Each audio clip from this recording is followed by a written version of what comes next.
My girlfriend cheated with her female friend, so I played with her mind before dumping her. I, 26 male, have been dating my girlfriend 24 female for 5 years now, and we've had a great relationship. If I'm allowed to say so myself, I think I've been excellent to her in all the ways that I can be, and she's been pretty good to me too, before what I'm about to narrate. Our years of dating have been quite conflict-free for the most part. Let me cut to the chase. My girlfriend, let's call her Sadie, to make the story easier to tell, has a friend from college called Lucy. They weren't roommates or classmates, but they met while watching a volleyball or basketball match or something, I can't recall exactly. From there, they became good friends and would hang out occasionally, even post-college. I think they see each other about once or twice a year. So yeah, they're good friends. I've never felt any kind of way about their relationship because it just seemed like two great female friends, or girlfriends, as they call each other. So when Sadie said that Lucy would be in town and she wanted to go crash at her hotel for a night, I didn't think much of it. This wasn't the first time they'd made an arrangement like this. However, for clarity, the first time I did find it odd because our apartment has an extra room, and Lucy could just come to our place. But it made sense when she said that Lucy wouldn't feel as free to do as she could if she had a hotel room. I didn't make it a problem. When the day came, I was happy having the house to myself. I could eat whatever I wanted, watch whatever I wanted, and freeball it, so not a bad trade-off. I had as much fun as I could that day, and Sadie came back the next morning. She seemed to be in a good mood as far as I could tell, and considering she had just had a good time with her friend, that was normal. However, the part that got me was that she asked me, "Is everything all right?" This was a question that she had asked before, but the only time she'd ask it was when my mood was clearly off for whatever reason. And I had a good time by myself, so it didn't really make sense to me. It did make me a bit curious, though. I wouldn't quite say suspicious. I let it go, though. We've got to skip forward now. I was chilling with a pal of mine about 2 weeks later, and he started up on some theory he had that all straight women were bisexual to some degree. It sounded pretty funny to me, but he seemed really insistent on making his point. I can't remember exactly everything he said, but he talked about how they liked seeing each other naked and touching each other playfully in certain spots. I mean, this guy was more of a ladies' man than myself, but it still sounded ridiculous for the most part. By the way, I'd actually love to hear what you all think about his theory in the comments. He'll probably be happy to hear if people agree with him. He can be quite a fool half the time, so it was hard to tell how serious he was about this theory of his. I eventually headed back home, not necessarily convinced of what he had been talking about, but I will admit that it started to make me think. If Sadie and Lucy found themselves in a charged situation, would they stop each other, or would at least one of them stop? Would my girlfriend even consider it to be cheating? They met in college, and that's when women tend to experiment the most. So would I know if they ever experimented with each other back then, or experimented at all? I was a bit annoyed at my friend because I became a little fixated on finding an answer. I guess I was starting to have a little bit of doubt about the relationship between the two. That fixation made me a little more talkative the next day, and I asked her about some experimentation in college. She talked about trying weed and some other light drugs, her words, not mine, but the habits never really stuck. I decided to take the conversation where I wanted it to go, and asked her whether she ever experimented with women. Her reaction seemed exaggerated to me, with a lot of laughing and head shaking, and saying no over and over. It did not make me feel better, because I seriously doubted whether she was telling the truth right then. I tried to press a little bit more, but it seemed close to turning into an issue, so I let it go. At this point, I kind of wish I hadn't followed through with the questioning because I actually didn't believe a word she said now. I feel like she and Lucy either have something going on or they've had something in the past. The past is the past, but it would feel a lot better to have had that stated from the very start if that's the case. I think everyone might agree that someone you've slept with always has a better chance of going again than the general population, so it'd be nice if I had a good idea of this from the very beginning. To cut to the chase, I feel like there might have been something between the two of them, but I can't tell whether it was just a thing of the past or new. I'd really love to know what you all think, though. I want to check her phone, but I'm scared of getting caught because that will seriously hurt trust between us. Edit 1, I saw a few comments saying that I'd be surprised by the number of women who are open to testing out the other side of the fence, so maybe my friend was right. However, it's still really hard for me to see my girlfriend in that way. She's never given me a hunch that she's experimented to that degree, even before I actually asked. I know it sounds like I'm making excuses for her, though. Edit 2, alright, I think you all made it clear that she simply won't tell me even if I ask her directly. So the only way I'm going to get an answer is by finding it myself. I'll look for an opportunity to comfortably find the answers, but I also acknowledge that not seeing anything that shows what she was up to doesn't necessarily mean she wasn't up to anything. Anyhow, once I do, I'll be sure to bring an update for all of you. Edit 3. And just to clarify, even though I never imagined it would be necessary, I'm not demonizing lesbian relationships here, as some of you are claiming. If my girlfriend experimented in college, it makes no difference to me. I just don't think I like the idea of thinking I have a straight partner and finding out they're cheating on me and simultaneously swinging the other way. I know there's the whole fresh around girl-on-girl action, but it doesn't make potential cheating any softer.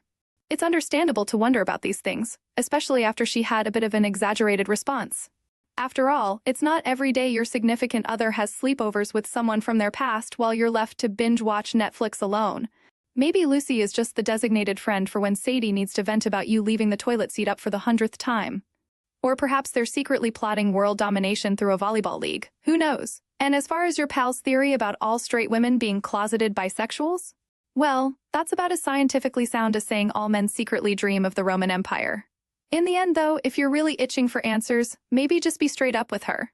Just remember, curiosity killed the cat, and in this case, it might just put a dent in your relationship too. Update 2. So here's the update that a lot of you have been waiting for. Lucy hasn't been back in town since my first post, and things between me and my girlfriend are cruising along the way they always do.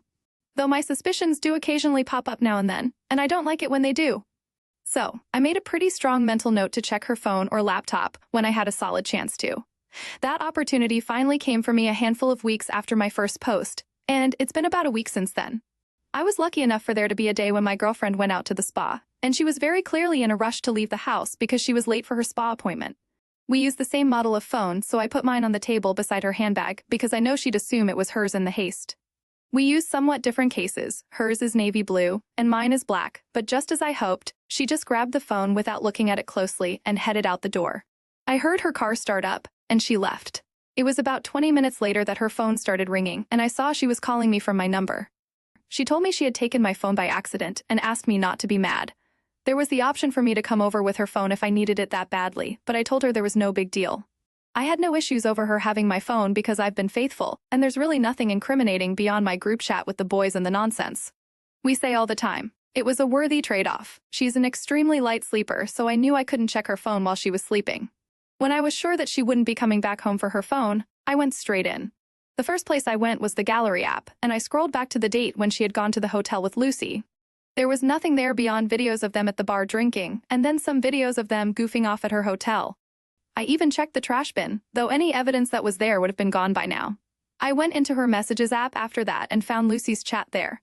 Initially, I read through the most recent messages, but when I didn't see anything to raise my eyebrows, I scrolled up until I got to the days after the hotel stay. And that's when I found exactly what I really didn't want to find. The conversation went something like this, Lucy. Sadie, I think we should talk about... Well, you know. Sadie, what? Lucy, you know exactly what I'm talking about. Let's leave the jokes for now. Sadie, sorry, it was certainly exciting. Lucy, yeah, it was very exciting. I'm sorry if I crossed a line, but when you didn't turn me away, I couldn't stop. I've never been with a girl before, you know that. Sadie, I wanted to stop you, but I think it felt so good from the very start that I couldn't, and I'm glad I didn't. Lucy, I'm glad you didn't too. Sadie, I don't know if this can be a thing between us. You have a serious boyfriend. Sadie, he doesn't need to know. I almost threw the wall at the phone when I read that part. He doesn't need to know. Well, Sadie, sorry to burst your bubble, but secrets have a funny way of crawling out from under the rug. Now, I get it. You're pacing like a caged tiger, trying to figure out your next move. Punching through drywall might seem like a cathartic release, but trust me, it won't solve anything except maybe giving you a sore hand. Whatever you do, just remember to keep your cool. No rash decisions, no impromptu confessions. You're playing the long game now, and revenge is best served cold. Update 3. This is going to be the last update, hopefully, because I've got my get back. And it was incredibly satisfying to me. A little bit of me feels like I might have been too villainous. Here's some background that I don't recall giving in the previous part. Sadie and I shared an apartment, but it was originally her place. I moved in with her at the 2-year mark, and we started splitting the rent, but it was never my apartment officially. I also ended up telling one of my good friends about the whole situation, and he was able to give some good advice in the form of 2 words: leave her. He also said I could crash at his place in the meantime. I knew I was going to leave her, but I just wanted to do it in a way that would make me feel very satisfied. Conveniently for me, she mentioned how she wanted to go and see her mom or sisters over the few days that she had free from work, and I supported her through the entire thing. When the house was left to me, I began to pack all of the things that belonged to me. It was a very long process since I had been living there for 3 straight years. But I was able to get everything packed up before midnight, and I let a friend of mine who had a pickup truck know that I'd need his help transporting some things. The next day came, and even though it took several trips, we got everything loaded up in his car. I left the key I had with a trusted neighbor, and I took off. I kept chatting with Sadie as if everything was normal until the day she was supposed to get back, and then I went completely AWOL. At this point, she started calling me over and over, and that was when I assumed she got back home. She started to send panic text messages, but I refused to answer a single one. In the end, I went out with my buddy to get my mind off things and left my phone at home since it was being such a huge distraction. Like I said, part of me feels really bad about what I'm doing. She's not the first person to find themselves ghosted and not understand why. But the exact reason I chose this approach is that I know it will mess with her mind more than most people. Am I a bad person? I guess so, but I'm only doing this because she cheated on me. If she's ever going to go into the world and be in a relationship with anyone else, I'd like her to remember this feeling. If she wants to cheat, with a man or with a woman, it doesn't matter. My pal George called me to say that Sadie had come to his house looking for me, but he had no idea what was going on, which was better for me. He wouldn't have said something even if he did know. I gave him a summary of the whole thing, and he was in support of me. So when she came back to his place 2 days later, he told her he still knew nothing. The calls and messages didn't stop, and at a point I started getting them from her parents and her sister.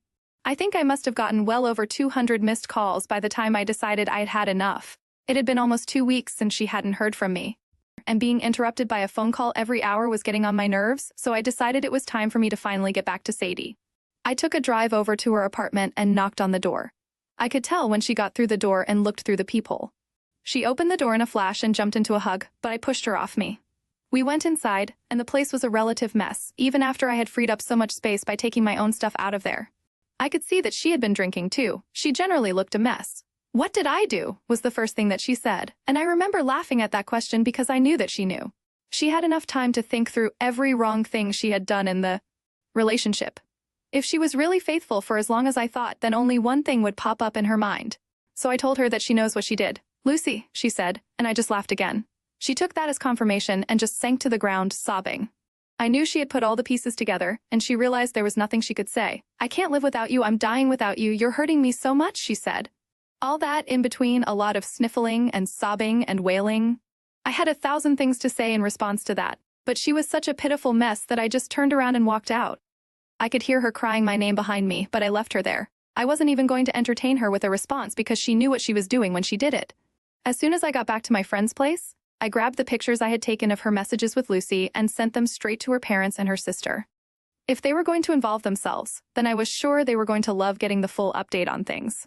I never got a response from any of them, but I knew they all read what I sent. For fun, I sent it to Lucy too over Facebook. Her response came in quickly, and all she did was apologize and apologize. I really wish I had a way to get at her too, but there was nothing I could do beyond making her feel guilty. She knew I was in the picture back then, and it had made her feel bad, and hopefully knowing that she was the reason for a 5-year relationship going down the drain would make her feel like crap even more. So, it's been a week since I went over to Sadie's apartment, and she's been texting me every day, telling me about how me not saying anything to her is driving her crazy, how I'm causing her so much pain, and how she just needs closure from me. I don't want her to actually snap, but I want her to hurt even more than I did. My mental state wasn't great when she cheated, and I'm not about to coddle her when it's time for the consequences of her actions. I still feel a little villainous for targeting her anxiety, but should I? She didn't offer me the same consideration. So I'm trying to embrace the path I chose a lot better. That's it between us, though. I don't think I'm ever going to answer a message or call from her again, and she's simply going to have to deal with that. Meanwhile, I'll focus on getting my life together and maybe finding someone I can trust. We'll see. I've got to hand it to you, OP. You played the disappearing act like a seasoned magician. Poof! And just like that, you vanished into thin air, leaving Sadie drowning in a sea of unanswered calls and unanswered questions. Sending those incriminating screenshots to her family and Lucy, talk about adding insult to injury.